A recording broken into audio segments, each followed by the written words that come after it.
Preschool Shake.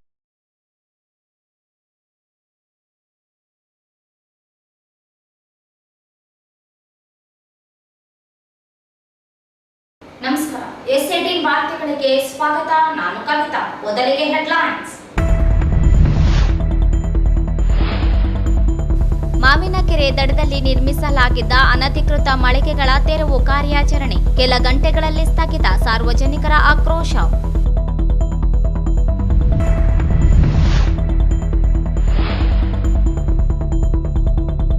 Ballari ಸಂಡೂರಿನಲ್ಲಿ Kudremukh ಕಂಪನಿಗೆ ಗಣಿಗಾರಿಕೆ ಅನುಮತಿ ರದ್ದಿಗೆ ಆಗ್ರಹಿಸಿ ಹೋರಾಟ. ರಕ್ತದಲ್ಲಿ ಪತ್ರ. ರವಿಗೌಡ ಮಲ್ಲದಗುಡ್ಡ.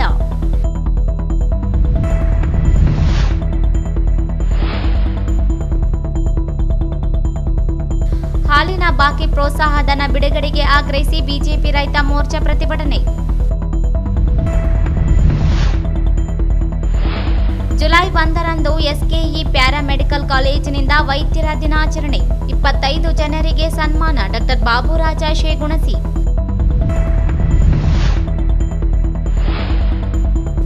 ಐವಿಲ್ ಸೊಲ್ಯೂಷನ್ಸ್ನಿಂದ ಗ್ರಾಮ ಪಂಚಾಯಿತಿಗೊಬ್ಬ ಆರೋಗ್ಯ ಸಲಹೆಗಾರರ ನೇಮಕ. 30ರಂದು ಸಂದರ್ಶನ. ಅಲ್ತಾಫ್ ಹುಸೇನ್.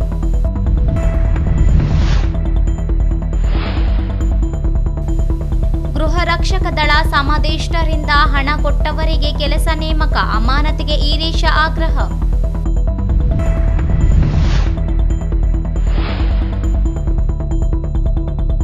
ಲಿಂಗಸೂರಿನಲ್ಲಿ ಪೊಲೀಸರ ಕೊಲೆ ಯತ್ನಿಸಿದ ದರೋಡೆಕೋರರು. 3 ಬಂಧನ. ವಾರ್ತೆಗಳ ವಿವರ. ನಗರದ ಮಾವಿನಕೆರೆ ದಡದಲ್ಲಿ ಅನಧಿಕೃತವಾಗಿ ನಿರ್ಮಿಸಲಾಗಿದ್ದ 11 ಮಳಿಗೆಗಳನ್ನು ನಗರಸಭೆ ಅಧಿಕಾರಿಗಳು ಇಂದು ತೆರವು ಕಾರ್ಯಾಚರಣೆ ನಡೆಸಿ ಅರ್ಧಕ್ಕೆ ಕಾರ್ಯಾಚರಣೆ ನಿಲ್ಲಿಸಿ ಮರಳಿದ ಘಟನೆ ಜರುಗಿದೆ. ನಗರದ ವಾರ್ಡ್ 12ರಲ್ಲಿ ಕೆಲ ದಿನಗಳ ಹಿಂದೆ ಅನಧಿಕೃತವಾಗಿ ಮಳಿಗೆಗಳನ್ನು ನಿರ್ಮಿಸಿರುವುದನ್ನು ತೆರವುಗೊಳಿಸುವಂತೆ ಸಾರ್ವಜನಿಕರಿಂದ ಒತ್ತಾಯ ಕೇಳಿಬಂದಿತು. ನಗರಸಭೆ ಸಿಬ್ಬಂದಿಗಳು ಇಂದು ಪೊಲೀಸರ ನೆರವಿನೊಂದಿಗೆ ಜೆಸಿಬಿ ಸಹಾಯದಿಂದ ಮಳಿಗೆಗಳನ್ನು ಧ್ವಂಸಗೊಳಿಸಿದರು. ಕೆಲ ಗಂಟೆಯಲ್ಲಿ ಕಾರ್ಯಾಚರಣೆ ನಿಲ್ಲಿಸಲಾಯಿತು. ವಾರ್ಡಿನ ನಗರಸಭೆ ಸದಸ್ಯ ಎಂ ಪವನ್ ಕುಮಾರ್ ಸ್ಥಳಕ್ಕೆ ಆಗಮಿಸಿ ಅನಧಿಕೃತವಾಗಿ ನಿರ್ಮಾಣಗೊಂಡಿರುವ ಮಳಿಗೆಗಳು ಸಂಬಂಧಿಸಿದವರೇ ತೆರವುಗೊಳಿಸಿಕೊಳ್ಳುತ್ತಾರೆ, ಸಮರ್ಪಕ ಮಾಹಿತಿ ಸಂಗ್ರಹಿಸಿ ತೆರವುಗೊಳಿಸುವಂತೆ ವಿನಂತಿಸಿದರು.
ನಂತರ ಕಾರ್ಯಾಚರಣೆ ಸ್ಥಗಿತಗೊಳಿಸಲಾಯಿತು. ಜಹೀರಾಬಾದ್ ಬಡಾವಣೆಯಲ್ಲಿ ಅನಧಿಕೃತವಾಗಿ ಮಳಿಗೆಗಳನ್ನು ನಿರ್ಮಿಸಿಕೊಂಡಿದ್ದರಿಂದ ಮಳೆ ನೀರು ಮಾವಿನಕೆರೆ ಸೇರಲು ಸಾಧ್ಯವಾಗದೆ ಮನೆಗಳಿಗೆ ನೀರು ನುಗ್ಗುವ ಸಾಧ್ಯತೆಗಳಿಂದಾಗಿ ತೆರವುಗೊಳಿಸುವಂತೆ ಅನೇಕ ಸಂಘಟನೆಗಳು ನಗರಸಭೆಗೆ ನೀಡಿದ್ದ ದೂರಿನ ಮೇರೆಗೆ ನಗರಸಭೆ ಪೌರಾಯುಕ್ತರು ಪರಿಶೀಲಿಸಿ ಮಳಿಗೆಗಳ ಮಾಲೀಕರ ಬೇಡಿಕೆ ಪುಸ್ತಕದಲ್ಲೇ ನೋಂದಣಿ ಮಾಡದೆ ಇರುವ ಕುರಿತು ಕಿರಿಯ ಅಭಿಯಂತರರಿಂದ ವರದಿ ಪಡೆದು ತೆರವಿಗೆ ಆದೇಶ ನೀಡಿದರು.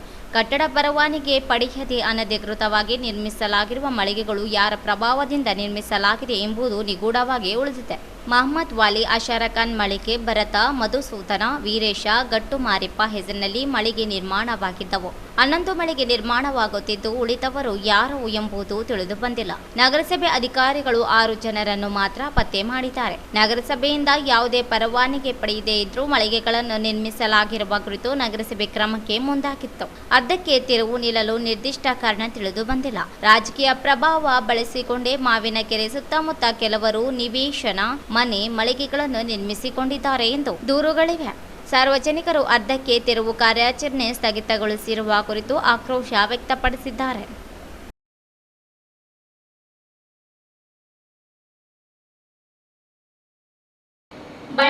ಜಿಲ್ಲೆಯ ಸಂಡೂರು ತಾಲೂಕಿನ ದೇವದಾರಿ ಅರಣ್ಯ ಪ್ರದೇಶದಲ್ಲಿ ಕುದುರೆಮುಖ ಕಬ್ಬಿಣದ ಅದಿರು ಗಣಿಗಾರಿಕೆ ನೀಡುವುದನ್ನು ಕೈಬಿಡಬೇಕೆಂದು ಆಗ್ರಹಿಸಿ ಕೇಂದ್ರ ಉಕ್ಕು ಖಾತೆ ಸಚಿವರಿಗೆ ರಕ್ತದಲ್ಲಿ ಪತ್ರ ಬರೆದು ಸಲ್ಲಿಸುವುದಾಗಿ ಪರಿಸರ ಹೋರಾಟಗಾರ ರವಿಗೌಡ ಮಲ್ಲದಗುಡ್ಡ ಅವರು ಹೇಳಿದರು. ಅವರೆಂದು ಮಾಧ್ಯಮಗೋಷ್ಠಿ ಉದ್ದೇಶಿಸಿ ಮಾತನಾಡಿ, ಕೇಂದ್ರ ಉಕ್ಕು ಖಾತೆ ಸಚಿವರಾಗಿರುವ ಎಚ್.ಡಿ. ಕುಮಾರಸ್ವಾಮಿಯವರು ಅಧಿಕಾರ ಸ್ವೀಕರಿಸಿದ ದಿನದಂದೇ ದೇವದಾರಿ ಅರಣ್ಯ ಪ್ರದೇಶದಲ್ಲಿ ಗಣಿಗಾರಿಕೆ ಅವಕಾಶ ನೀಡಿರುವುದು ಖಂಡನೀಯ. ಪರಿಸರ ನಾಶ ಮಾತ್ರವಲ್ಲ, ಜೀವ ಸಂಕುಲಗಳು ನಾಶವಾಗಲಿದೆ. 401 ಹೆಕ್ಟೇರ್ ಪ್ರದೇಶದಲ್ಲಿ ಗಣಿಗಾರಿಕೆ ಅವಕಾಶ ನೀಡಿದ್ದಲ್ಲಿ 99,330 ಮರಗಳ ಮರಣ ಹೋಮ ನಡೆಯಲಿದೆ. ಔಷಧಿ ಸಸ್ಯಗಳು, ಪ್ರಾಣಿ ಪಕ್ಷಿಗಳು, ವನ್ಯಜೀವಿಗಳು, ನೈಸರ್ಗಿಕ ಸಂಪತ್ತು ವಿನಾಶವಾಗಲಿದೆ.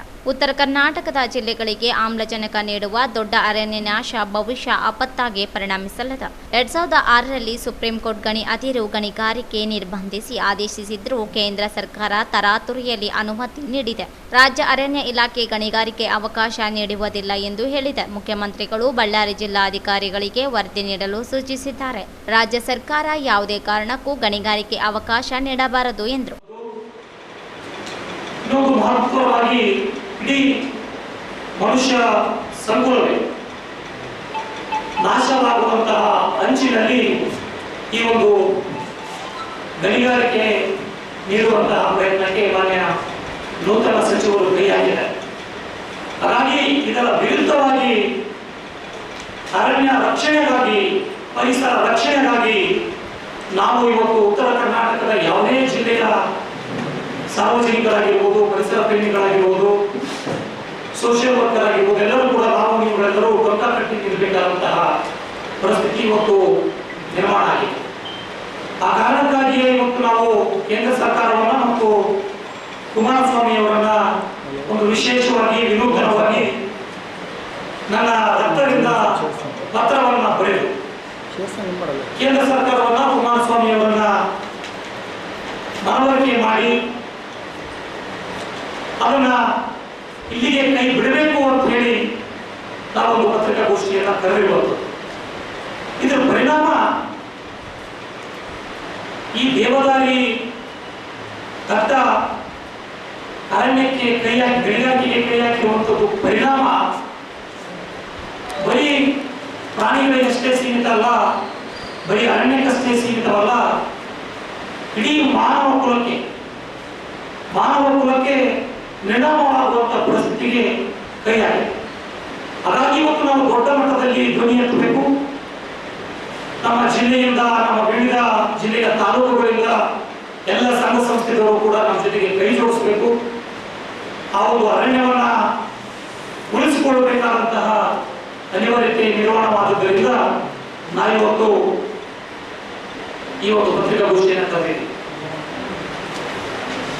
KIOC ಅಂತ ಹೇಳಿ ಆ ಕುದುರೆಮುಖ ಕಬ್ಬಿಣ ಅದಿರು ಕಂಪನಿಯವರು ಈ ಹಿಂದೆ ಕುದುರೆಮುಖ ಅರಣ್ಯದಲ್ಲಿ ಗಣಿಗಾರಿಕೆ ಪ್ರಾರಂಭ ಮಾಡಿದಾಗ ಎಲ್ಲ ಸಂಘ ಸಂಸ್ಥೆಗಳು, ರಾಜಕೀಯ ಪಕ್ಷಗಳು ಹೋರಾಟಕ್ಕೆ ಬೆಂಬಲವಾಗಿ ನಿಂತು ತೀವ್ರ ವಿರೋಧ ವ್ಯಕ್ತಪಡಿಸಬೇಕೆಂದು ಮನವಿ ಮಾಡಿದರು. ರೈತನ ಮಗ ಎಂದು ಹೇಳಿಕೊಳ್ಳುವ ಎಚ್.ಡಿ. ಕುಮಾರಸ್ವಾಮಿ ಅವರು ಅರಣ್ಯ ನಾಶಕ್ಕೆ ಕಾರಣವಾಗುವ ಗಣಿಗಾರಿಕಾ ಅವಕಾಶ ಹಿಂಪಡೆಯಬೇಕೆಂದರು. ಕಾನೂನಾತ್ಮಕ ಹೋರಾಟದ ಜೊತೆಗೆ ಜನ ಹೋರಾಟ ನಡೆಸಲಾಗುತ್ತದೆ ಎಂದರು.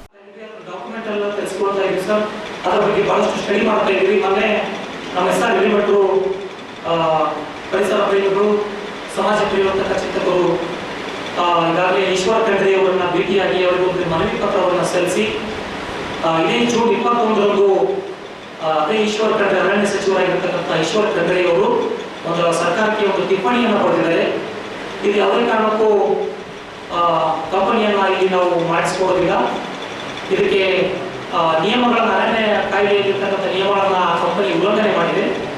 ಹಾಗಾಗಿ ಅದನ್ನ ಸದ್ಯಕ್ಕೆ ತಾತ್ಕಾಲಿಕವಾಗಿ ತಡೆಯಿರಿ ಅಂತ ಹೇಳಿ ಒಂದು ಟಿಪ್ಪಣಿಯನ್ನು ಸರ್ಕಾರಕ್ಕೆ ಕಳಿಸಿಕೊಟ್ಟಿದ್ದಾರೆ. ಈಗಾಗಲೇ ಮಾನ್ಯ ಮುಖ್ಯಮಂತ್ರಿಗಳು ಕೂಡ ಬಳ್ಳಾರಿ ಜಿಲ್ಲೆಯ ಜಿಲ್ಲಾಧಿಕಾರಿಗಳನ್ನ ಸಂಪೂರ್ಣವಾದ ವರದಿ ಕೊಡಲಿಕ್ಕೆ ಹೇಳಿದ್ದಾರೆ. ಈ ಆ ವರದಿಯ ಆಧಾರವನ್ನು ಇಟ್ಕೊಂಡು ನಾವು ಮುಂದಿನ ಅವರು ಮತ್ತೆ ಇಲ್ಲಿಗೆ ಕೈ ಬಿಟ್ಟರು ಸರಿ, ಕೈ ಬಿಡಲಿಲ್ಲ ಅಂದ್ರೆ ನಾವು ಹೈಕೋರ್ಟ್ ಮತ್ತು ಸುಪ್ರೀಂ ಕೋರ್ಟ್ ಮೊರೆ ಹೋಗುವಂತ ಕೆಲಸವನ್ನು ನಾವು ಖಂಡಿತವಾಗಲೂ ಎಲ್ಲ ಈ ಸಂದರ್ಭದಲ್ಲಿ ವಿರೂಪಾಕ್ಷಿ ಕಲ್ಲಗುಡಿ ಸೇರಿದಂತೆ ಅನೇಕರಿದ್ದರು.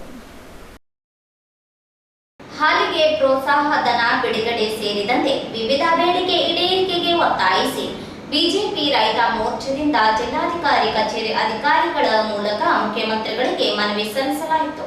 ಗ್ರಾಹಕರಿಗೆ ಹಾಲಿನ ದರವನ್ನು ಪ್ಯಾಕೆಟ್ಗೆ 2 ರೂಪಾಯಿ ಏರಿಸಿ ಸರ್ಕಾರದ ಖಜಾನೆಯನ್ನು ಪರೋಕ್ಷವಾಗಿ ತುಂಬಿಸಿಕೊಳ್ಳಲು ಹೊಂಚು ಹಾಕಿದೆ. ಇದರಿಂದ ಗ್ರಾಹಕರಿಗೆ ಹೊರೆಯಾಗಿದೆಯೇ ಹೊರತು ಈ ದರ ಹೆಚ್ಚಳದೊಂದಿಗೆ ರೈತರಿಗೇನು ಲಾಭ ನೀಡುವ ಉದ್ದೇಶವಿಲ್ಲ. ರಾಜ್ಯ ಸರ್ಕಾರದಿಂದ ರೈತರಿಗೆ ಅನ್ಯಾಯವಾಗುತ್ತಿದೆ. ಕಷ್ಟದಲ್ಲಿರುವ ರೈತರನ್ನು ಮೇಲೆತ್ತುವ ಪ್ರಯತ್ನ ಮಾಡಬೇಕು. ರೈತರ ಬದುಕು ಇಂದು ಮೂರಬಟ್ಟೆಯಾಗುತ್ತದೆ. ಸರ್ಕಾರ ಅಧಿಕಾರಕ್ಕೆ ಬಂದ 1 ವರ್ಷದೊಳಗೆ ಹಾಲಿನ ದರ ಏರಿಕೆ ಮಾಡಿದೆ ಎಂದು ದೂರಿದರು. ಪೆಟ್ರೋಲ್ ಹಾಗೂ ಡೀಸೆಲ್ ದರ ಹೆಚ್ಚಳ ಮಾಡಲಾಗಿದೆ.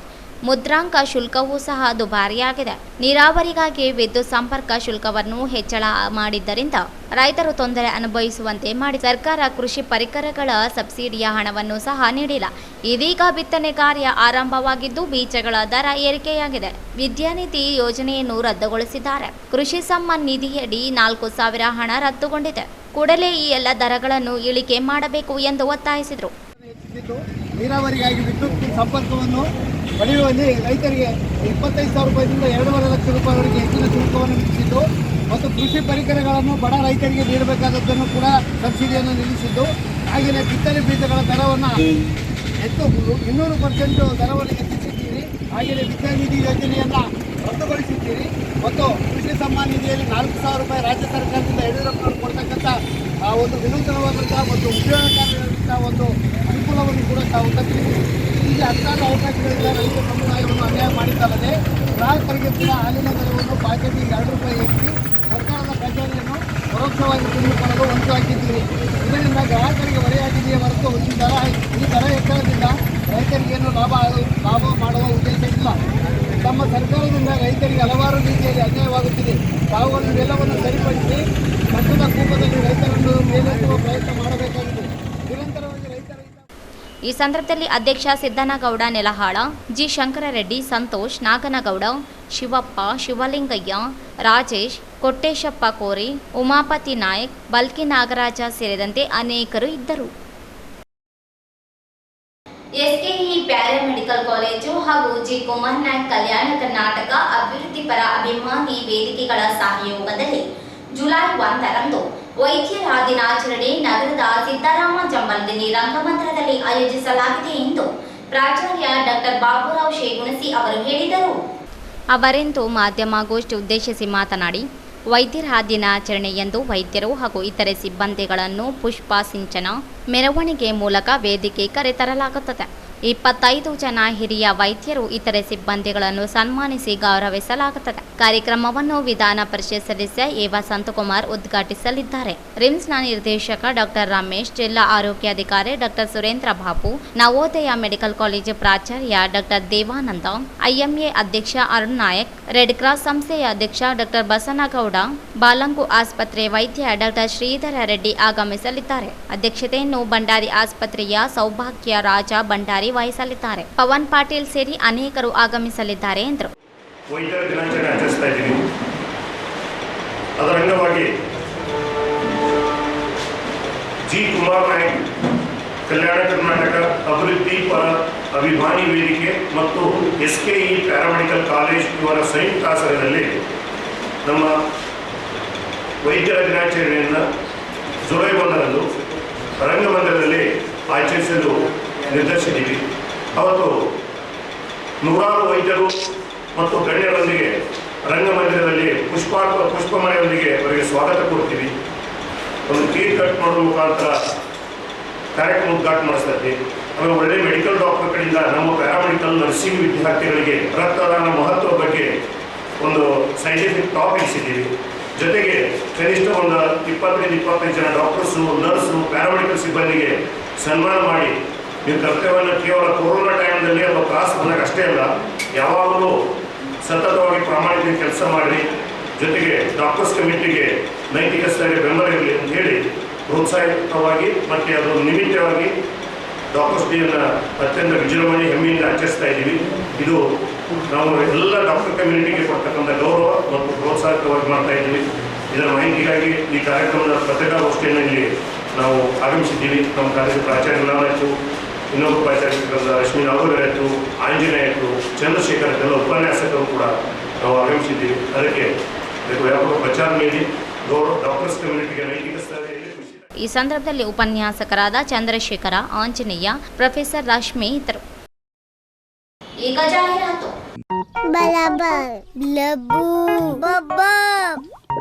Bubble. So bubble. Bye. A Eurokid is taught words using phonetics and other teaching techniques for better understanding and better recall. Eurokids Early School.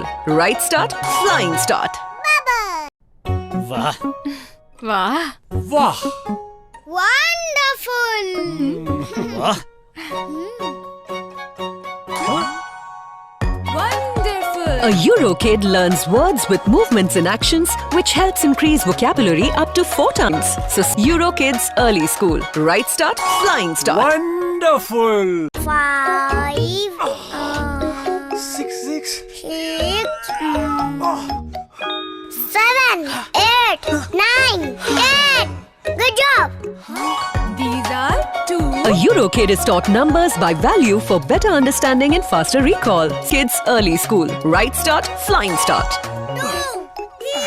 ಐವಿನ್ health solutions ಸಂಸ್ಥೆಯಿಂದ ಜಿಲ್ಲೆಯ ಎಲ್ಲ ಗ್ರಾಮ ಪಂಚಾಯಿತಿಗಳಲ್ಲಿ ಆರೋಗ್ಯ ಸಲಹೆಗಾರರ ಹುದ್ದೆಗಳಿಗೆ ನೇಮಕಾತಿ ಮಾಡಿಕೊಂಡು ತರಬೇತಿ ನೀಡಲಾಗುತ್ತದೆ ಎಂದು ಸಂಸ್ಥೆಯ ಸಂಚಾಲಕ ಅಲ್ತಾಫ್ ಹುಸೇನ್ ಅವರು ಹೇಳಿದರು. ಅವರಿಂದು ಮಾಧ್ಯಮಗೋಷ್ಠಿ ಉದ್ದೇಶಿಸಿ ಮಾತನಾಡಿ, ಆರೋಗ್ಯ ಸಲಹೆಗಾರರಾಗಿ ನೇಮಕವಾಗುವ ಅಭ್ಯರ್ಥಿಗಳಿಗೆ ವೇತನ ಸೇರಿ ಇತರೆ ಸೌಲಭ್ಯ ನೀಡಲಾಗುತ್ತದೆ. ಆಸಕ್ತರು ಜೂನ್ 30ರಂದು ನಗರದ ಪಬ್ಲಿಕ್ ಗಾರ್ಡನ್ನಲ್ಲಿ ಸಂದರ್ಶನದಲ್ಲಿ ಭಾಗವಹಿಸಬೇಕೆಂದರು. ಜನರಲ್ಲಿ ಆರೋಗ್ಯ ಕುರಿತು ಜಾಗೃತಿ ಮೂಡಿಸುವುದು, ಆಹಾರ, ಮಾನಸಿಕ ಮತ್ತು ಬೌದ್ಧಿಕ ಬೆಳವಣಿಗೆ ಬೇಕಾಗಿರುವ ಮಾರ್ಗದರ್ಶನಗಳನ್ನು ನೀಡಲಾಗುತ್ತದೆ. ವಿದ್ಯಾವಂತರು ಸಂದರ್ಶನದಲ್ಲಿ ಭಾಗವಹಿಸಬೇಕೆಂದರು. ಡಾಕ್ಟರ್ ಎಜಾಜ್ ಅನ್ಸರಿ ಮಾಹಿತಿ ನೀಡಿ, ಜೂನ್ 30ರಂದು ಪಬ್ಲಿಕ್ ಗಾರ್ಡನ್ ನಲ್ಲಿ ಸಂದರ್ಶನ ನಡೆಯಲಿದ್ದು ವಿದ್ಯಾವಂತರು ದಾಖಲೆಗಳೊಂದಿಗೆ ಹಾಜರಾಗಬೇಕು.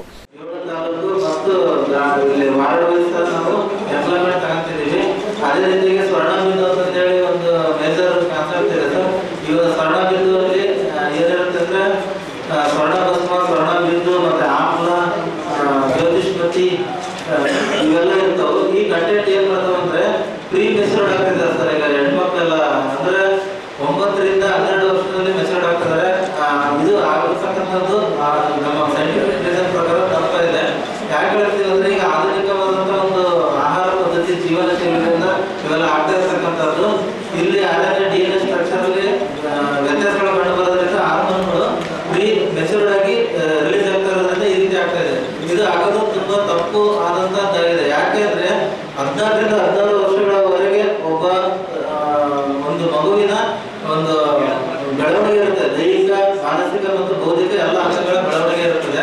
ಹಾಗಾಗಿ ಈಗ ಏನಾಗ್ತಿದೆ ಅಂದ್ರೆ ಆ 9 ರಿಂದ 12 ವರ್ಷಗಳ ಆಗೋದ್ರಿಂದ ಮುಂದೆ ಆ ಮಗುವಿಗೆ ಅಂದ್ರೆ ಮದುವೆ ಆದ ನಂತರ ಗರ್ಭಧರಿಸತಕ್ಕಂಥ ಸಮಸ್ಯೆಗಳು, ಆಮೇಲೆ ಸ್ತ್ರೀ ಬಂಜೆತನ ಆಗಿರ್ಬೋದು, ನೆಕ್ಸ್ಟ್ ಗರ್ಭಕೋಶದ ಸಂಬಂಧಿತ ಕಾಯಿಲೆಗಳು ಒಳಗಾಗಿ ಅಪೌಷ್ಟಿಕ ಮಗು ಮತ್ತು ಅಪೌಷ್ಟಿಕ ತಾಯಿ ಆಗ್ತಕ್ಕಂಥ ಒಂದು ರೀಸನ್ಸ್ ಬರ್ತಾವೆ ಮತ್ತು ಸಾವುಗಳು ಸಂಭವಿಸ್ಕೋಸ್ಕರ ಅದನ್ನೆಲ್ಲ ಜೆನೆಟಿಕ್ ರೀಸನ್ ತಪ್ಪಿಸ್ಲಿಕ್ಕೋಸ್ಕರ ಸ್ವರ್ಣ ಬಿಂದುವಲ್ಲಿ ಈ ಮೇಜರ್ ಕಾನ್ಸೆಪ್ಟ್ ಅನ್ನು ಇದೆ.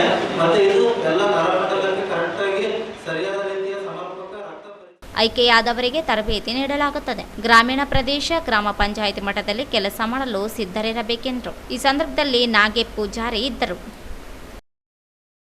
ವಿವಿಧ ಪೊಲೀಸ್ ಠಾಣೆಗಳಲ್ಲಿ ಕಾರ್ಯನಿರ್ವಹಿಸುವ ಗೃಹ ರಕ್ಷಕ ದಳದವರನ್ನು ಹಣ ಪಡೆದ ಗೃಹ ರಕ್ಷಕ ದಳ ಸಮಾದೇಶರು ನಿಯುಕ್ತಿಗೊಳಿಸುತ್ತಿದ್ದು ಕ್ರಮ ಕೈಗೊಳ್ಳಬೇಕೆಂದು ಪ್ರಗತಿಪರ ಕನ್ನಡಿಗರ ಸಮಿತಿ ಅಧ್ಯಕ್ಷ ಹಿರೇಶ ಅವರು ಒತ್ತಾಯಿಸಿದರು. ಅವರಿಂದು ಮಾಧ್ಯಮಗೋಷ್ಠಿ ಉದ್ದೇಶಿಸಿ ಮಾತನಾಡಿ, ಪ್ರತಿ 3 ತಿಂಗಳಿಗೊಮ್ಮೆ ಗೃಹ ರಕ್ಷಕರನ್ನು ಬದಲಾವಣೆ ಮಾಡಬೇಕು. ಆದರೆ ಗೃಹ ರಕ್ಷಕ ದಳ ಸಮಾದೇಷ್ಟರಾದ ಜಂಪಣ್ಣ ಇವರು ಹಣ ಪಡೆದು ಕೆಲವರಿಗೆ ಮಾತ್ರ ಅವಕಾಶ ನೀಡುತ್ತಿದ್ದಾರೆ. ನಾನೇ 5,000 ರೂಪಾಯಿ ಹಣವನ್ನು ನೀಡಿದ್ದೇನೆ ಎಂದರು. ತಮಗೆ ಬೇಕಾದವರನ್ನು ಪೊಲೀಸ್ ಠಾಣೆಗಳಿಗೆ ನೇಮಿಸಲಾಗುತ್ತದೆ. ಪ್ರಶ್ನಿಸಿದರೆ ಬೆದರಿಕೆ ಹಾಕಿ ಅವಾಚ್ಯವಾಗಿ ನಿಂದಿಸಿ ನೇಮಿಸಿದ ದೌರ್ಜನ್ಯ ಎಸಗುತ್ತಿದ್ದಾರೆ. ರಾಜಕೀಯ ಪ್ರಭಾವ ಬಳಸಿದವರಿಗೆ ನಿಯುಕ್ತಿಗೊಳಿಸಲಾಗುತ್ತಿದೆ. ಪೊಲೀಸ್ ಠಾಣೆಗಳಲ್ಲಿ ಕಾರ್ಯನಿರ್ವಹಿಸಿರುವ ಗೃಹ ರಕ್ಷಕ ದಳದ ಅಭ್ಯರ್ಥಿಗಳ ಪಟ್ಟಿ ಪರಿಶೀಲಿಸಿ ಜಂಪಣ್ಣರನ್ನು ಅಮಾನತುಗೊಳಿಸಬೇಕು ಎಂದು ಜಿಲ್ಲಾಧಿಕಾರಿ ಹಾಗೂ ಜಿಲ್ಲಾ ಪೊಲೀಸ್ ವರಿಷ್ಠಾಧಿಕಾರಿಗಳಿಗೆ ದೂರು ನೀಡುವುದಾಗಿ ಹೇಳಿದರು. ಹಾಗೂ ಗೃಹರಕ್ಷಕರ ಹಣವನ್ನು ಪಡೆದು ಅಕ್ರಮ ಜಮ್ಮಣ್ಣ ಕಮ್ಮಣ್ಣವರು ಈ ಅಮಾನತುಗೊಳಿಸುವ ಕ್ರಮ ತೆಗೆದುಕೊಳ್ಳಬೇಕು.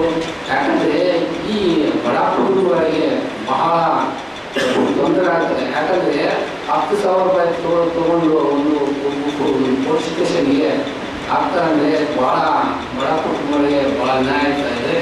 ಆದ್ದರಿಂದ ಈ ಜಮ್ಮಣ್ಣ ಅವರನ್ನು ಅವ್ರ ಮೇಲೆ ಕ್ರಮ ತೆಗೆದುಕೊಳ್ಬೇಕು. ಯಾಕಂದರೆ ಪದೇ ಅವ್ರನ್ನೇ ತಗೊಂಡು ಅವ್ರನ್ನೇ ಗೃಹರಕ್ಷಕ ಯಾರು ಕೊಡ್ತಾರೆ ಅವ್ರನ್ನೇ ತಗೊಂಡು ಕಾಸಿ ಎಲ್ಲ ಇಲಾಖೆಯಲ್ಲಿ ಅವ್ರನ್ನೇ ಇದು ಮಾಡ್ತಕ್ಕಂಥ ಜಮ್ಮಣ್ಣ ಅವರು ಪ್ರತಿ 3 ತಿಂಗಳೊಮ್ಮೆ ಅವ್ರನ್ನೇ ತಗೊಂಡು ಕಾಸಿ ಮಾಡ್ತಕ್ಕಂಥ ಜಮ್ಮಣ್ಣ ಅವರು ಭಾಳ ಕ್ರಮವಾಗಿ ಯಾಕಂದರೆ ಈಗ ಬಡ ವಿದ್ಯಾರ್ಥಿಗಳು ಯಾಕಂದರೆ ಹಳ್ಳಿಯಲ್ಲಿ ಇರತಕ್ಕಂಥವರು ಮತ್ತು ಹಿರಿಯದಲ್ಲಿ ಇರತಕ್ಕಂಥವರು ಬಹಳ ಬೇಜಾರಾಗಿದೆ ಅವ್ರ ಬಂದಾಗಿಂದ. ಯಾಕಂದರೆ ಈಗ ಹಣ ಎಲ್ಲಿ ತಂದು ಕೊಡಬೇಕು, ನಾವು ಬಡ ಕುಟುಂಬದಲ್ಲಿ ಜನಿಸಿದ್ದೀವಿ ಅಂತ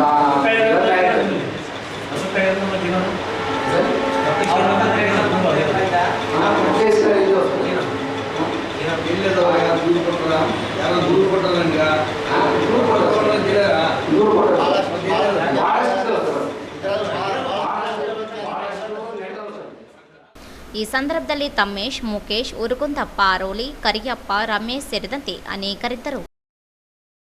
ಲಿಂಗಸೂರಿನಲ್ಲಿ ಪೊಲೀಸರ ಕೊಲೆ ಯತ್ನಿಸಿದ ದರೋಡೆಕೋರರು 3 ಬಂಧನ. ದರೋಡೆ ಮಾಡಿದವರನ್ನು ಬಂಧಿಸಲು ಮುಂದಾಗಿದ್ದ ವೇಳೆ ಪೊಲೀಸರ ಮೇಲೆಯೇ ಸ್ಕಾರ್ಪಿಯೋ ವಾಹನ ಹಾಯಿಸಲು ಮುಂದಾಗಿದ್ದು ಅಪಾಯದಿಂದ ತಪ್ಪಿಸಿಕೊಂಡಿದ್ದಾರೆ. ವಾಹನ ಡಿಕ್ಕಿ ಹೊಡೆದಿದ್ದರಿಂದ ಪೇದೆಗಳಾದ ರಂಗನಾಥ ಹೊನ್ನಪ್ಪ, ಸಿದ್ದಪ್ಪ ಮಾನಪ್ಪ, ಶರಣಬಸವ ಸಾಬಣ್ಣ ಸಾರ್ವಜನಿಕ ಆಸ್ಪತ್ರೆಯಲ್ಲಿ ಚಿಕಿತ್ಸೆ ಪಡೆಯುತ್ತಿದ್ದಾರೆ. ಶುಕ್ರವಾರ ರಾತ್ರಿ ತಿಂತಣೆ ಬ್ರಿಡ್ಜ್ದಿಂದ ಲಿಂಗಸೂರಿಗೆ ಸ್ಕಾರ್ಪಿಯೋ ವಾಹನದಲ್ಲಿ ಬರುತ್ತಿದ್ದ ದರೋಡೆಕೋರರ ತಂಡದ ಬಗ್ಗೆ ಮಾಹಿತಿ ಮೇರೆಗೆ ಪೊಲೀಸ್ ಕಾನ್ಸ್ಟೇಬಲ್ ಪುಂಡಲಿಕ ಪಟ್ಟತ್ತರ ನೇತೃತ್ವದ ಪೊಲೀಸರು ದರೋಡೆಕೋರರ ಬಂಧನಕ್ಕೆ ಬಲೆ ಬೀಸಿದ್ರು. ಪಟ್ಟಣದ ಮಾಣಿಕೇಶ್ವರಿ ಮಠದ ಬಳಿ ಆರೋಪಿತರು ಪೊಲೀಸ್ ಸಿಬ್ಬಂದಿ ವಾಹನದ ಮೇಲೆ ಹಾಯಿಸಿ ಪರಾರಿಯಾಗಲು ಯತ್ನಿಸಿದ್ರು. ಕಾರದ ಪುಡಿ, ರಾಡ್, ಮಚ್ಚುಗಳಿಂದ ಪೊಲೀಸರ ಮೇಲೆ ಹಲ್ಲೆಗೆ ಯತ್ನಿಸಿದ್ರು. ನಂತರ ಬಸವ ಸಾಗರ ವೃತ್ತದಲ್ಲಿ ಪೊಲೀಸರ ಕೈಗೆ ಸಿಕ್ಕಿಬಿದ್ದಿದ್ದಾರೆ. ಈ ವೇಳೆ 3 ಜನರನ್ನು ಬಂಧಿಸಿದ್ದಾರೆ. ಬಂಧಿತರು ಯಾದಗಿರಿ ಜಿಲ್ಲೆಯ ಗುರುರಾಜ ಸುರೇಶ ಚೌಹಾಣ ಯಾದಗಿರಿ, ಕುಮಾರ ಯಮನಪ್ಪ ಚೌಹಾಣ ಕನ್ಯಾಕೋಳೂರು ತಾಂಡ, ಸುರೇಶ ಪೂಲಸಿಂಗ್ ರಾಠೋಡ್ ಜಿನಕೇರಿ ತಾಂಡ ಎಂದು ಗುರುತಿಸಲಾಗಿದೆ. ತಿಪ್ಪಣ್ಣ ಚಂದಪ್ಪ ರಾಠೋಡ್ ಮತ್ತು ಮಾನಪ್ಪ ಎಂ ರಾಠೋಡ್ ಕನ್ಯಾಕೋಳೂರು ತಂಡ ಪರಾರಿಯಾಗಿದ್ದು ಪೊಲೀಸರು ಶೋಧ ಕಾರ್ಯ ನಡೆಸಿದ್ದಾರೆ. ಪೊಲೀಸ್ ಇನ್ಸ್ಪೆಕ್ಟರ್ ಪುಂಡಲಿಕ್ ಪಟ್ಟತ್ತರ ನೀಡಿದ ದೂರಿನ ಅನ್ವಯ ಪಿಎಸ್ಐ ರತ್ನಮ್ಮ ಇವರು ಪ್ರಕರಣ ದಾಖಲಿಸಿಕೊಂಡಿದ್ದಾರೆ. ಪರಾರಿಯಾದ ಆರೋಪಿಗಳ ಬಂಧನಕ್ಕೆ ಹೆಚ್ಚುವರಿ ಪೊಲೀಸ್ ವರಿಷ್ಠಾಧಿಕಾರಿ ಹರೀಶ್ ಬಾಬು, ಡಿವೈಎಸ್ಪಿ ದತ್ತಾತ್ರೇಯ ಕರ್ನಾಡ ನೇತೃತ್ವದಲ್ಲಿ ತಂಡ ರಚಿಸಿ ಸಿಪಿಐಗಳಾದ ಹೊಸಕೇರಪ್ಪ ಹಟ್ಟಿ, ಬಾಲಚಂದ್ರ ಡಿ, ಲಕ್ಕಂ ಮಸ್ಕಿ, ಪಿಎಸ್ಐ ವೆಂಕಟೇಶ ಮುದಗಲ್ ಶೋಧ ಕಾರ್ಯ ನಡೆಸಿದ್ದಾರೆ. ಈ ಕುರಿತು ಲಿಂಗಸೂರು ಪೊಲೀಸ್ ಠಾಣೆಯಲ್ಲಿ ಪ್ರಕರಣ ದಾಖಲಾಗಿದೆ. ಕೊನೆಯಲ್ಲಿ ಮತ್ತೊಮ್ಮೆ ಹೆಡ್ಲೈನ್ಸ್. ಮಾವಿನಕೆರೆ ದಡದಲ್ಲಿ ನಿರ್ಮಿಸಲಾಗಿದ್ದ ಅನಧಿಕೃತ ಮಳಿಗೆಗಳ ತೆರವು ಕಾರ್ಯಾಚರಣೆ ಕೆಲ ಗಂಟೆಗಳಲ್ಲಿ ಸ್ಥಗಿತ, ಸಾರ್ವಜನಿಕರ ಆಕ್ರೋಶ.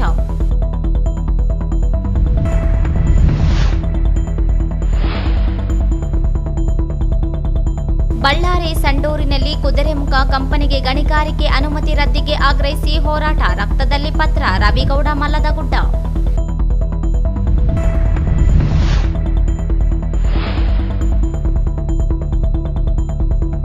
ಹಾಲಿನ ಬಾಕಿ ಪ್ರೋತ್ಸಾಹಧನ ಬಿಡುಗಡೆಗೆ ಆಗ್ರಹಿಸಿ ಬಿಜೆಪಿ ರೈತ ಮೋರ್ಚಾ ಪ್ರತಿಭಟನೆ.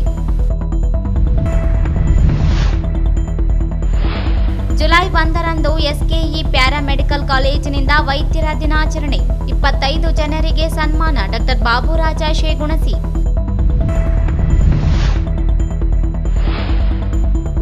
ಐವಿಲ್ ಸೊಲ್ಯೂಷನ್ಸ್ನಿಂದ ಗ್ರಾಮ ಪಂಚಾಯಿತಿಗೊಬ್ಬ ಆರೋಗ್ಯ ಸಲಹೆಗಾರರ ನೇಮಕ, 30ರಂದು ಸಂದರ್ಶನ. ಅಲ್ತಾಫ್ ಹುಸೇನ್.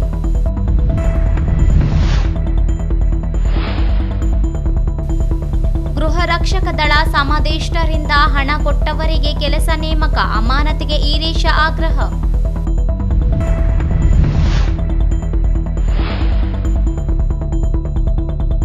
ಲಿಂಗಸೂರಿನಲ್ಲಿ ಪೊಲೀಸರ ಕೊಲೆ ಯತ್ನಿಸಿದ ದರೋಡೆಕೋರರು 3 ಬಂಧನ.